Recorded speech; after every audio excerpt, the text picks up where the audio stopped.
네, 이제는 이서진 목사님께서 이 다윗의 장막 기도의 두 번째 시간, 사울 어제의 기름 부으심이라는 제목의 말씀 전해주실 때 많은 은혜 받으시길 바랍니다.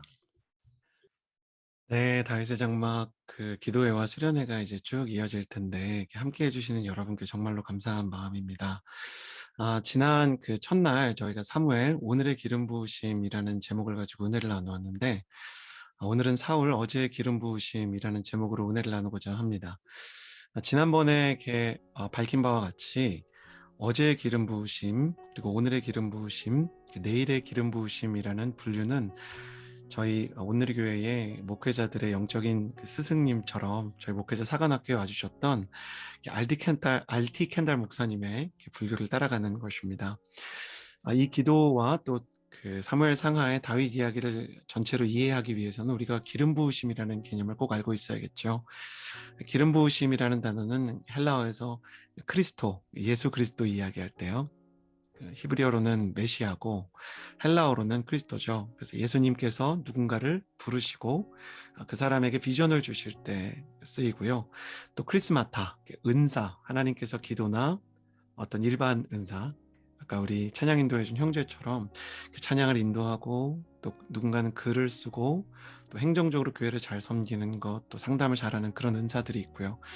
카리스마, 성령의 성품, 성령의 열매라 그러죠. 이러한 것들이 성령님으로부터 주어질 때 기름 부으심이라고 합니다. 채팅창에 우리 같이 이렇게 축복했으면 좋겠습니다. 성령님의 기름 부으심이 여러분에게 함께 있기를 바랍니다. 우리 이렇게 채팅창에 한번 축복해 볼까요? 네, 성령님의 기름 부으심이 여러분에게 함께 있기를 바랍니다.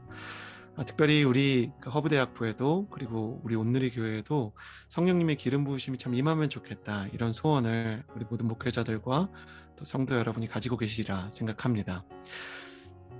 어제의 기름 부으심 그리고 오늘의 기름 부으심, 내일의 기름 부으심을 나눌 때는 기름 부으심과 함께 왕관을 항상 생각해야 된다, 알티겐달 목사님이 저희에게 말씀해 주셨어요. 사무엘은 왕관을 내려놓은 사람이었지만 기름 부음은 잃지 않은 사람이었습니다. 다시 한번 복습하는 느낌으로 써볼까요?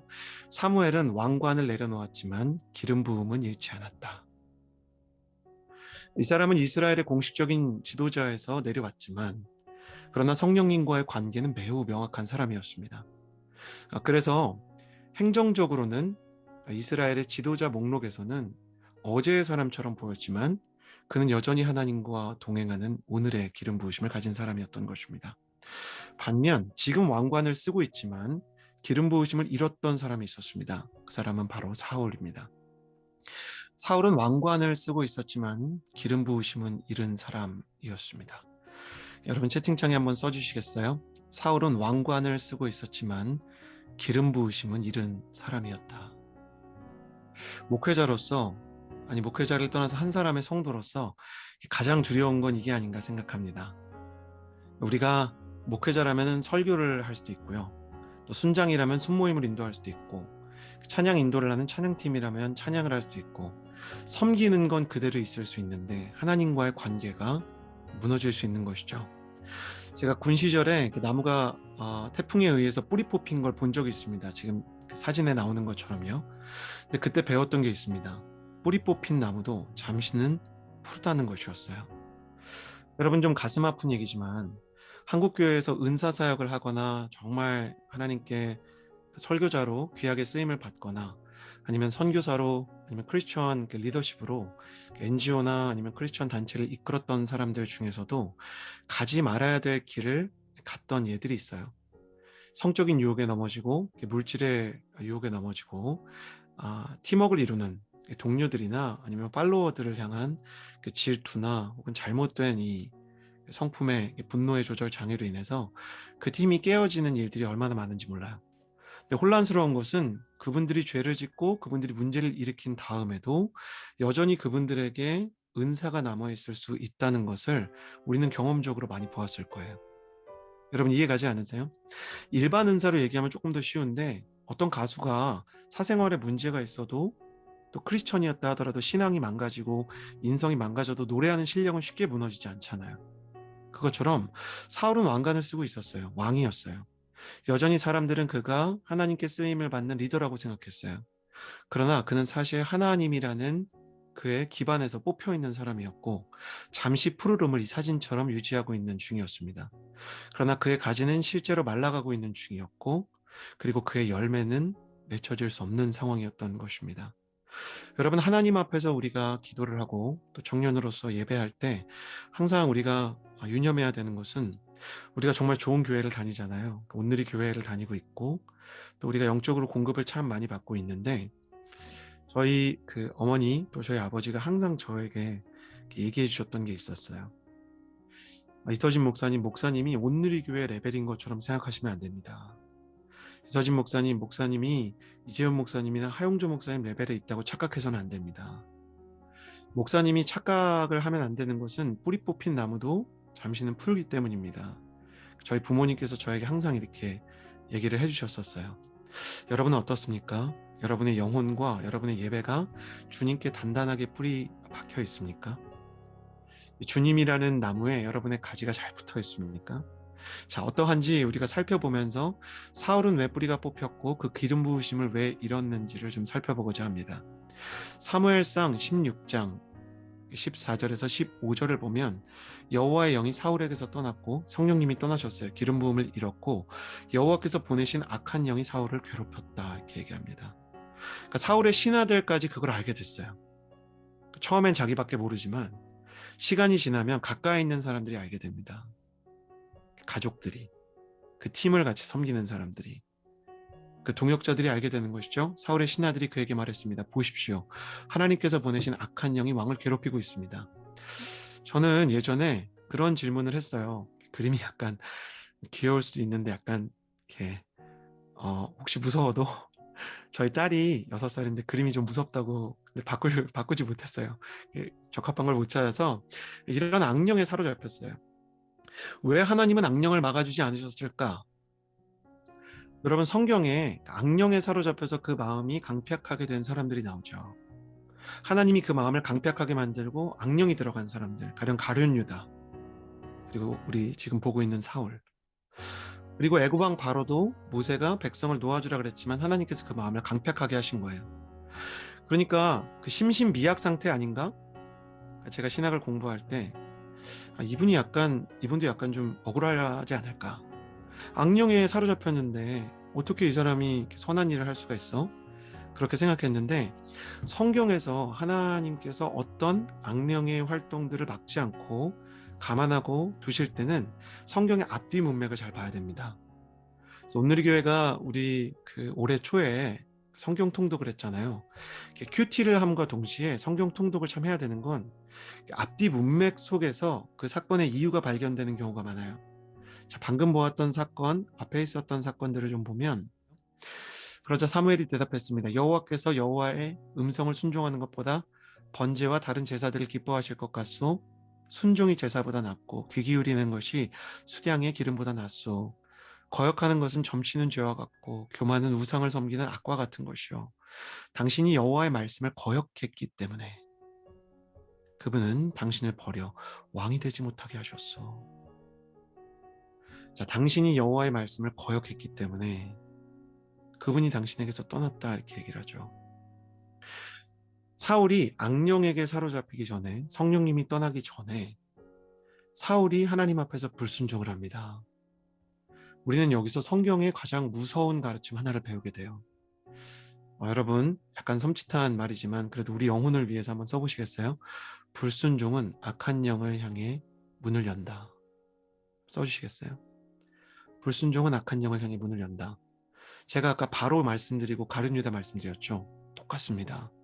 바로도 모세의 청을 거절하기 전에 이미 바로와 그 아버지 바로와 그 이집트의 모든 정책이 여러분 아시는 것처럼 히브리 사람의 아이를, 그 생명을 강가에 던지게 하는, 그 시절에는 낙태 수술이 없었기 때문에 산화 제한을 하고 자신들의 정책이 유리한 방향으로 흘러가게 하기 위해서 항상 이제 악한 것이 끝을 향해 가면 법이 바뀌어요. 그러니까 바로가 법을 바꿔서 아이의 생명을 생명이 아닌 것처럼 던지게 하는 일을 하죠. 그때부터 이미 바로는 악령의 수하가 되기 시작한 거죠. 가룟 유다에게 사단이 들어간 것도 똑같습니다. 가룟 유다가 먼저 예수님을 팔기로 작정을 했어요. 그리고 그 이후에 악령이 들어간 겁니다. 하나님이 괜히 그 사람들을 악령 가운데 두신 게 아니라 아예 하나님의 반대편에 서서, 특별히 보세요. 바로, 가룟유다, 사울, 이 사람들은 보통 사람이 아니라 예수님의 제자, 이스라엘의 왕, 한 민족을 이끄는 제국의 통치자였죠. 많은 사람들에게 법으로, 또 영적인 지도권으로, 정책으로 영향력을 끼칠 수 있었기 때문에 그들에게서 성령을 더 이상 주지 않으시고 그들에게 더 엄격한 잣대를 들이미신 거예요. 목회자로서 이것을 볼 때 항상 두려움을 느낍니다. 야, 내가 불순종하면 정말 하나님께서 나를 정말 치실 수 있겠구나. 사울도 그렇고요. 나중에 살펴보겠지만 다윗도 그런데, 하나님께서 처음에 잘못할 때부터 뿌리 뽑힌 나무가 잠시 푸르른 것처럼 살 수 있는 기회를 주세요. 다시 심을 수 있는 기회. 근데 그 기회를 계속 벗어나면 어떤 일이 일어나냐면 폭로가 일어나요. 폭로. 다른 제자들이 가룟 유다에 대해서 알게 됐죠. 바로에 대해서 모세가, 이스라엘 백성이 저 사람은 하나님의 뜻을 떠나고 거의 악신에 붙들려서 마음이 강팍해졌다 생각하게 되었죠. 사울의 신하들이 볼 때도 그들이 영적으로 아주 민감한 사람이 아니었는데도 그 사람은 사람들이 보기에도 성령님에게서 끊어진 사람이 되었던 거예요. 사울은 이 불순종을 함으로 말미암아서, 하나님의 명령을 거스름으로 말미암아서 악한 영에게 문을 여는 안타까운 왕이 되어버립니다. 그렇다면 여러분, 이런 질문으로 또 이어지지 않을까요? 그러면 사울은 악한 영이 들어올 수도 있는 이 안타까운 선택을 왜 했을까? 왜 했을까요, 여러분? 이게 너무 안타깝지 않으세요? 말씀을 읽어보면 우리가 아는 사울과 조금 다른 모습들이 드러나요. 사울이 처음 왕이 됐을 때 몇몇 못된 사람들이 저 사람이 어떻게 우리를 구원하겠느냐 하고, 사무엘상 11장, 사울을 무시하며 아무의 예물도 가져오지 않았다 그래요. 그러나 사울은 잠자코 있었다 이야기합니다. 그러니까 사울이 사무엘에 의해서 공식적으로 하나님께서 그 전대, 그 영성이 충만한 사무엘을 세우셔서 그분을 통해서 사울을 왕으로 지목하는 공식적인 행사를 했는데, 사람들이 이 사람을 왕으로 인정하지 않는 거예요. 왜 그랬냐? 이 사람이 베냐민 지파 출신이거든요. 우리 얼마 전에 생명의 삶, 우리 욥기 전에, 우리 퀴즈 한번 내볼까요? 채팅창에. 욥기 전에, 디모데 전서 전에 우리 뭐 했죠? 큐티?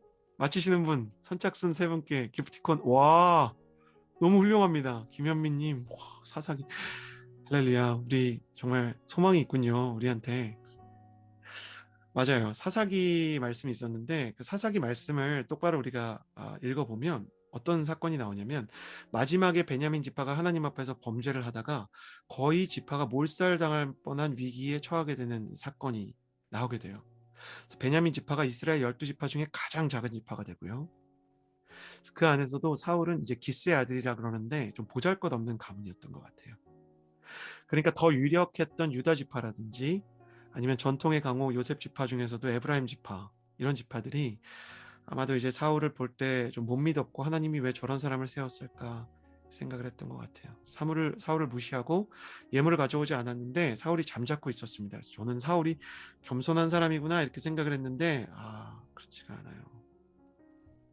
몇몇 히브리 사람들이 요단강을 건너 각각 길르앗 땅까지 가기도 했습니다. 사울은 길갈에 남아 있었고 그와 함께 있던 모든 군대가 두려움으로 벌벌 떨고 있었습니다. 사울이 나중에 왕이 돼서 블레셋과 계속해서 사무엘 상에서 전쟁을 벌이는 이스라엘의 운명 속에서 사울이 처음으로 이제 군대를 모아서 출전을 해야 되는, 지휘를 해야 되는 상황이었는데 블레셋 군대가 너무 강한 거예요. 그러니까 그와 함께 있었던 모든 군대가 벌벌 떨고 있는데 8절에 사울이 사무엘이 정해준 대로 7일을 기다렸지만 사무엘은 길갈로 오지 않았다 그래요. 7일을 기다렸는데, 여러분 예배 스텝인데 한번 생각해 보세요.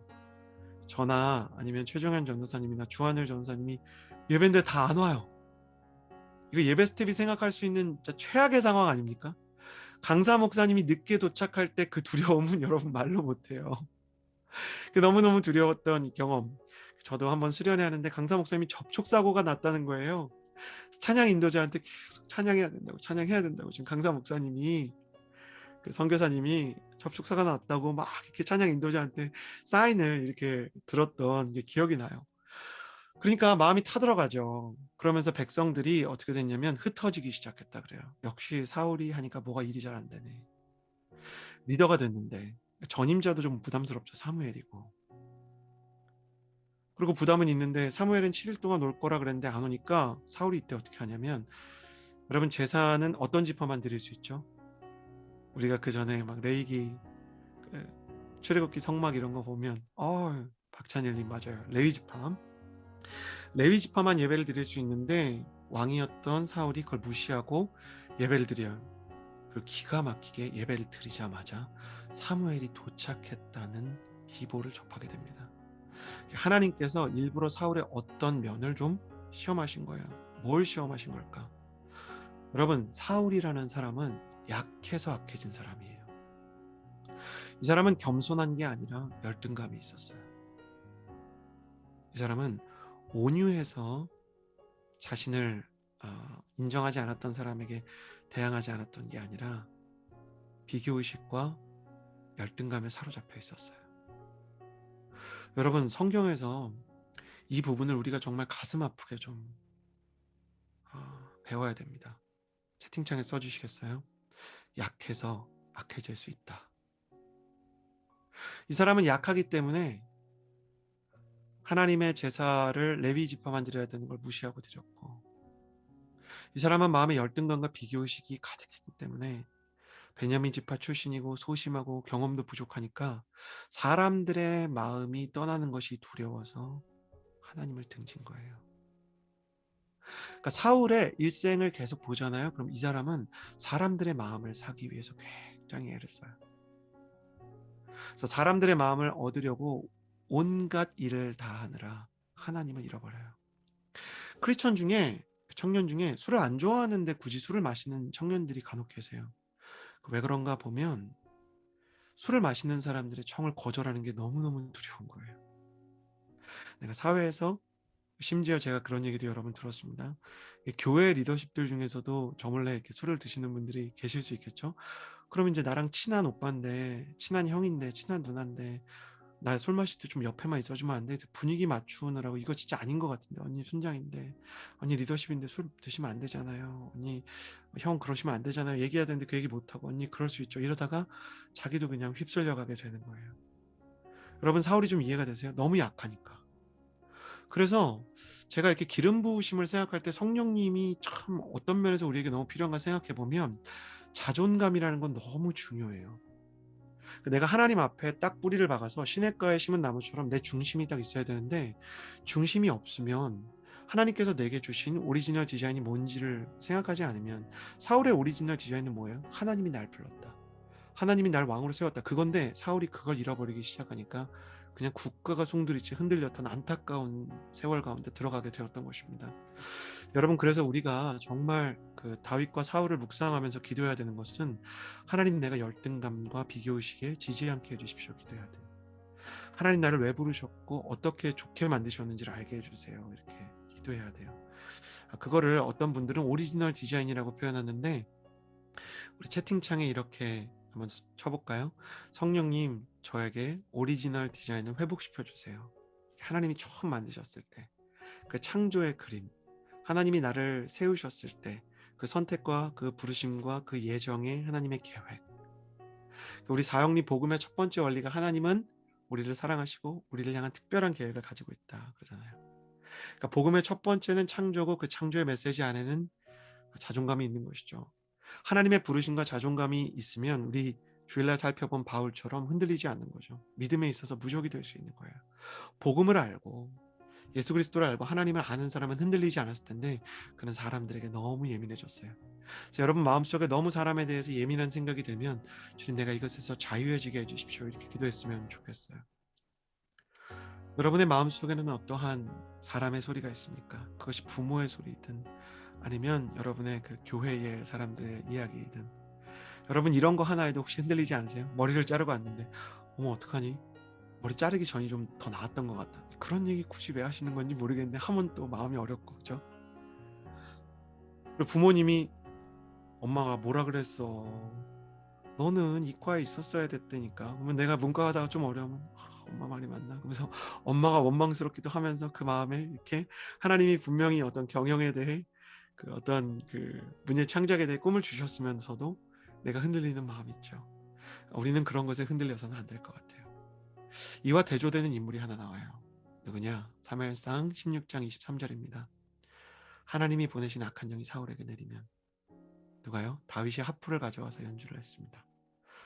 그러고 나면 악한 영이 떠나고 사울은 회복이 돼서 기분이 나아졌다 이렇게 얘기를 해요. 와, 저는 이러면 좋겠다 이런 생각을 합니다.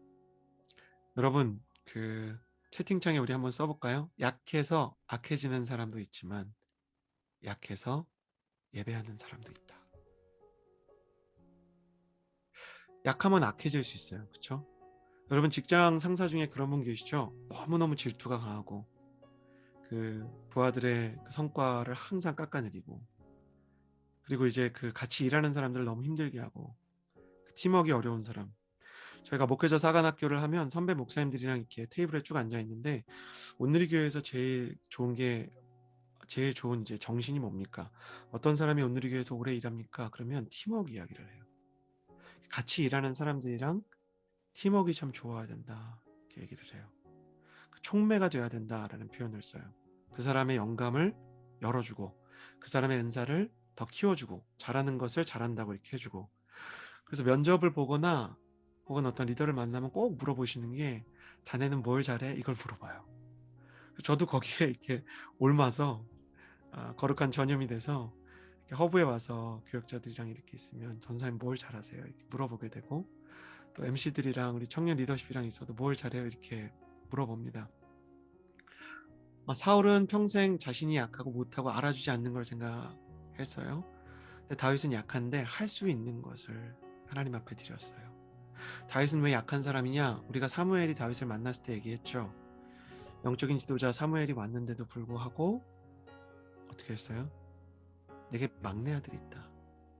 사실 그게 이제 하카톤이라는 단어인데 유진 피터슨 목사님이 이것을 해설하기를 하카톤은 쓸모없는 아이, 영적인 지도자 앞에서 자기 아이가 쓸모없다고 얘기를 하는 참 기가 막힌 아버지예요. 어떻게 이런 아버지가 있을까 싶은데 있어요. 자기 자녀를 깎아내리고 자존감을 이렇게 좀먹는 부모님도 계세요. 근데 다윗은 그 상처에 얼거매이지 않았어요. 다윗의 인생에서 정말 놀라운 건 다윗은 한 번도 자기 부모를 원망하지 않습니다. 그리고 그는 쓸모없는 아이였지만 그가 할 수 있었던 하프를 켜면서 예배를 했고 단지 목동이었던 그가 하프를 켜는데 사울이 귀신 들린 것을 주변 사람들이 알았지만 다윗이 성령님의 기름 부음을 받고 성령 충만한 것도 주변이 알게 됐어요. 그래서 가장 약한 때 시작한 노래가 가장 악한 사람을 변화시키는 노래로 자라가기 시작했어요. 예배는 가장 약할 때 드리는 것입니다. 폭포가 위에서 아래로 내리듯이 가장 부족한 사람에게 하나님께서 은혜를 주시고 가장 절박한 사람에게 하나님께서 부어주십니다. 여러분 축복합니다. 저도 참 약하고 여러분도 참 약한 부분이 있을 텐데 여러분 채팅창에 마지막으로 한번 써볼까요? 약할 때 강함 되시는 예수님을 만나는 인생 되기를 원합니다. 써볼까요? 약할 때 강함 되시는 예수님을 만나는 사람 되기를 축복합니다. 여러분 좀 길지만 써보세요. 우리가 랜덤으로 쓰신 분들 중에 일부 이 선물을 보내드리고 있습니다. 또 약할 때 예배해야 됩니다. 약할 때 예배해서 성령 충만 받아야 되는데 우리 채팅창에 한 번 더 써볼까요? 약할 때 예배해서 성령의 기름 부으심을 받고 싶습니다. 그래요. 약해서 악해지는 사람이 많은 시대에 강한 사람에게는 약하고 약한 사람에게는 포악한 사람들이 많은 사울이 많은 시대에 약하지만 예배하는 사람, 그래서 세상에 악한 영들을 내어쫓고 하나님의 기름 부음의 통로가 되는 여러분이 되셨으면 좋겠습니다. 우리 그런 마음으로 이제 기도하며 나아갑시다.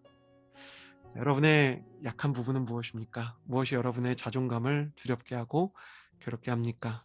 이 시간에 함께 기도하며 나아갈 때 하나님 아버지 나의 모든 약함과 나의 모든 부족함에도 불구하고 주님 내가 약한 것 나를 괴롭히는 사람 내 상처를 내 영적인 주제로 잡지 않고 성령님의 기름 부으심을 받기 위해 예배하고 기도하는 사람이 되기를 원합니다. 하나님 아버지 성령의 기름 부음을 내려주십시오. 이 청년의 때에 하나님 내가 정말 영적인 센터인 온누리교회에 다니고 있는 이런 때에 주님께서 내 영혼에 귀한 성령의 기름 부으심을 내려주시기를 소원합니다. 우리 그 마음을 가지고 함께 기도할 때 우리 순장 이상 리더십들은 자유롭게 음소거를 해제하고 함께 통성으로 기도하며 나아갑시다. 기도하겠습니다.